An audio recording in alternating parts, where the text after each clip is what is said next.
Hello dear students, today we will discuss about Rabindranath Tagore's poem Where the Mind is Without Fear. It means without fear का मतलब होता है कि बिना किसी डर के लोग चारों तरफ घूम सकते थे। ये कब की बात कर रहे हैं रविंद्रनाथ टैगोर? ये बात कर रहे हैं आफ्टर फ्रीडम, जब भारत को आज़ादी मिली थी उसके बाद की ये लोग बात कर रहे हैं।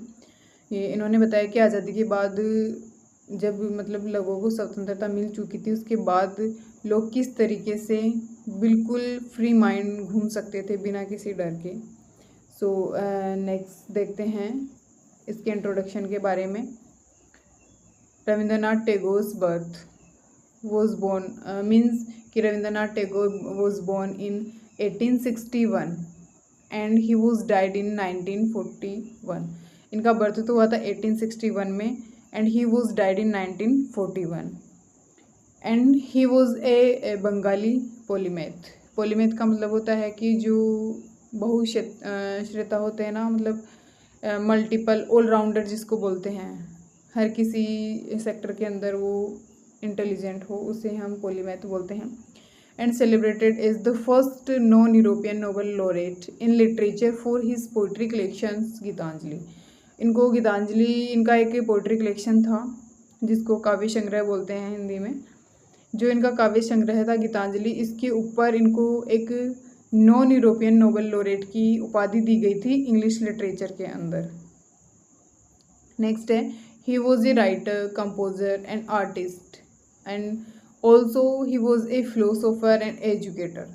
वो एक राइटर भी थे, लेखक थे, कंपोजर थे, संगीतकार थे, आर्टिस्ट थे, कलाकार थे, फिलोसोफर थे, दार्शनिक भी वो थे। And he was also a educator, वो एजुकेटर भी थे, एक शिक्षक भी थे Rabindranath Tagore. And he transformed Indian laureate and music.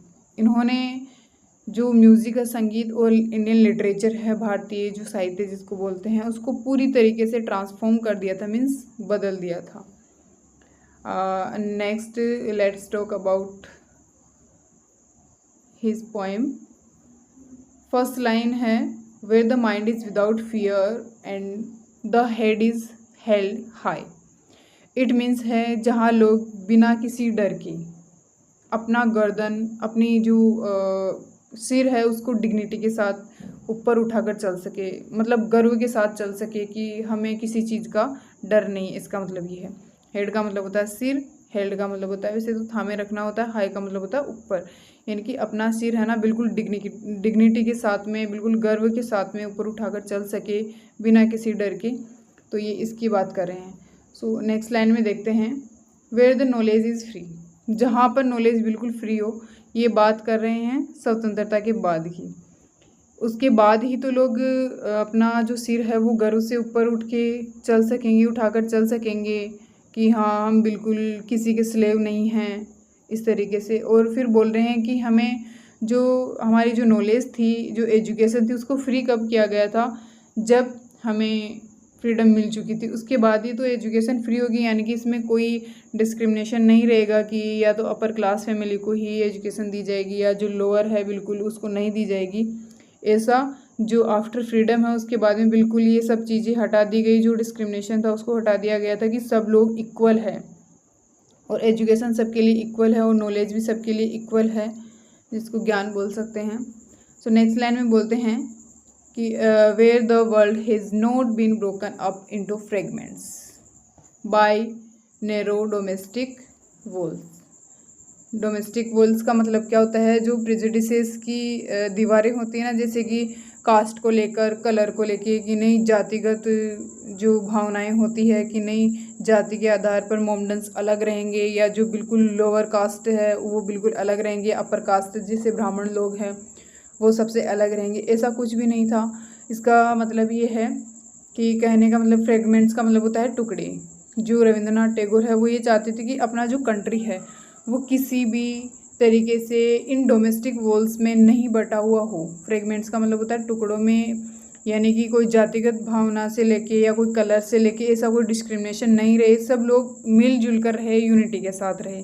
इनका कहने का मतलब ये है।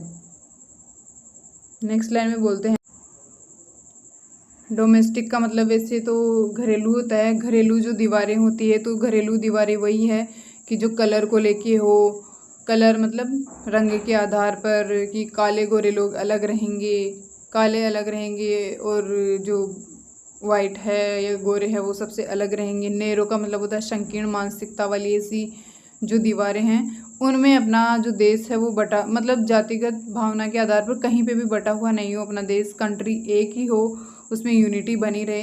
ये सब चीज़ जो रविंद्रनाथ टैगोर है वो बताते हैं। और नेक्स्ट लाइन में बताते हैं वो कि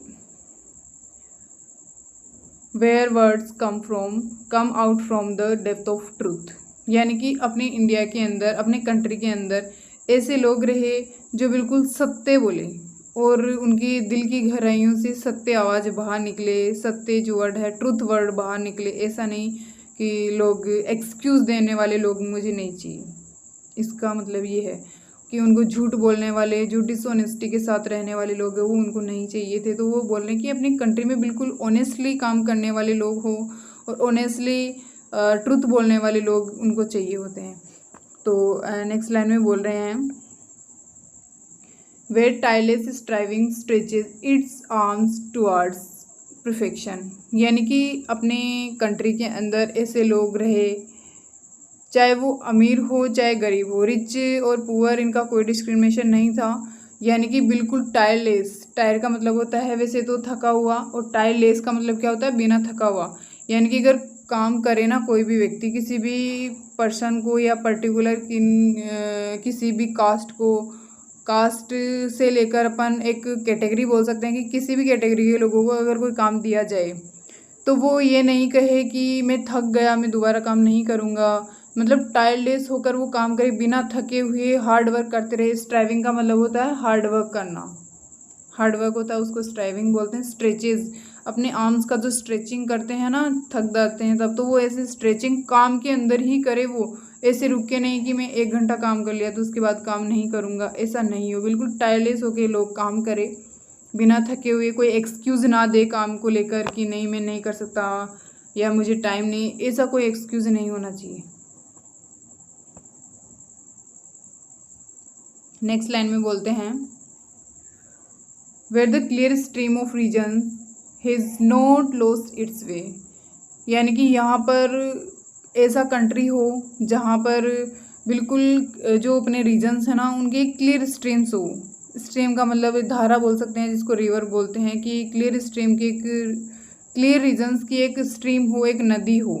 इसका मतलब क्या है कि वही लोग होने चाहिए कि जो एक्सक्यूज़ नहीं दे, क्लियर स्ट्रीम्स की टू द पॉइंट हर एक चीज़ को लेके और तत्पर रहे। कोई भी काम अगर अपने देश के लिए बोला जाए ना तो उसको वो तुरंत करे, ऐसे अपने रीजन्स लॉजिकली तरीके से, वो जो थॉट्स उनके हैं वो बिल्कुल क्लियर हो, उनके रीजन्स क्लियर होने चाहिए, उनका काम क्लियर होना चाहिए, इसके लिए वो बात कर रहे हैं हम। जो कभी वो नहीं खोए अपने जो रीजन्स की स्ट्रीम है ना, क्लियर रीजन्स की स्ट्रीम, उसको वो कभी खोए नहीं, यानी कि हमेशा वो चीज़ बनी रहे, उनके पास ऑनेस्टी रहे, काम के प्रति उनकी लगन बनी रहे, और वो जो भी उनके रीजन्स है वो बिल्कुल क्लियर, साफ सुथरे, टू द पॉइंट उनके जवाब होने चाहिए। और फिर नेक्स्ट लाइन में बोला into the dreary desert sand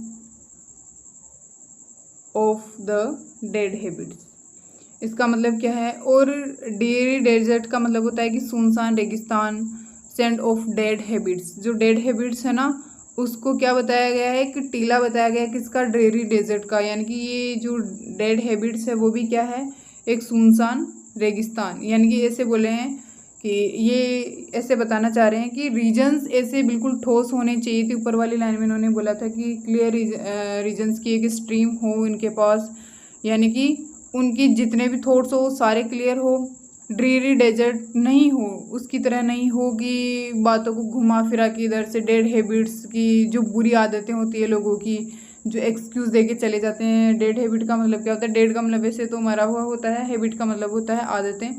तो मरी हुई आदतें का मतलब क्या है कि बुरी आदतें उनके पास नहीं हो, अच्छी आदतें हो, बिल्कुल क्लियर वो बोले जो भी बात बोले।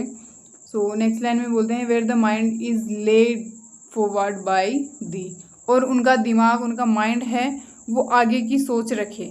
फॉरवर्ड बाय दी का मतलब होता है आगे की सोच रखने वाला उनका दिमाग हो। Into ever widening thought and action.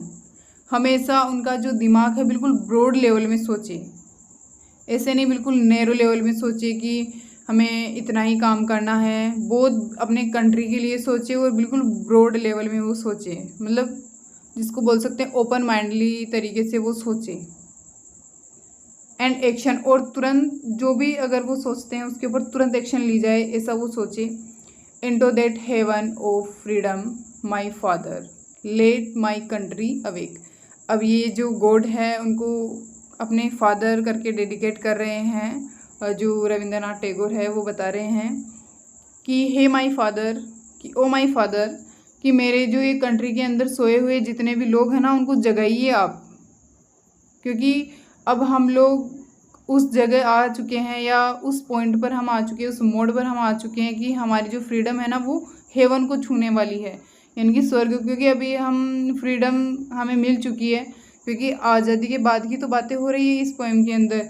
ये जितनी भी पोएम है ना इसके अंदर सब जितनी भी लाइन्स है उसमें सभी के अंदर जो रविंद्रनाथ टैगोर है ना उन्होंने आज़ादी के बाद की बात करी है, यानी कि आफ्टर फ्रीडम इन्होंने बात करी है। तो ये बता रहे हैं कि हम बिल्कुल फ्री हो चुके हैं, तो मेरे जो देश के लोग हैं, पीपल्स हैं, उनको जगाइए आप, वो देश के लिए काम करेंगे। क्योंकि हम बिल्कुल अब जो स्वर्ग की ऊंचाई है, स्वतंत्रता का जो स्वर्ग जिसको बोल सकते हैं, उसको हम अब छूने वाले हैं, क्योंकि बिल्कुल फ्री हो चुके हैं। तो फ्री होंगे जब भी तो हम अपनी मर्ज़ी से काम कर सकेंगे अपनी कंट्री के अंदर। तो ये सारी चीज़ें इन्होंने बोली है। So thank you. आप लोग मुझे मोटिवेट रखने के लिए इस चैनल को सब्सक्राइब करें प्लीज़, ताकि आपको ज़्यादा से ज़्यादा इन्फॉर्मेशन प्रोवाइड करवा सकूँ। Okay, take care, bye bye.